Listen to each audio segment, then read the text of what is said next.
శని సింగణాపూర్ దేశంలోనే అతిపెద్ద శనీశ్వర స్వామి దేవాలయం మీ అందరికీ తెలిసిందే. కానీ దేశంలోనే రెండవ స్థానంలో నిలిచి ఉన్నటువంటి శనీశ్వరుని గుడి ఎక్కడుందో మీకు తెలుసా?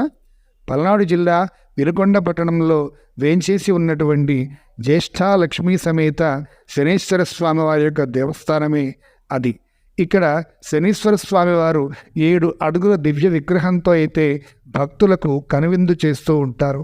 ఇదే ఆలయ ప్రాంగణంలో పార్వతీ సమేత బాణలింగేశ్వర స్వామి వారు కూడా ఇక్కడే ఉన్నారు. ఈ శనీశ్వర స్వామి దేవాలయంలో అయితే నిత్యం శనిగ్రహ దోష నివారణకు ప్రత్యేక పూజలు అయితే చేస్తూ ఉంటారు. వీలైనటువంటి వాళ్ళంతా కూడా ఖచ్చితంగా ఈ దేవాలయాన్ని దర్శించుకోండి. ఈ టెంపుల్ గురించినటువంటి ఫుల్ వీడియో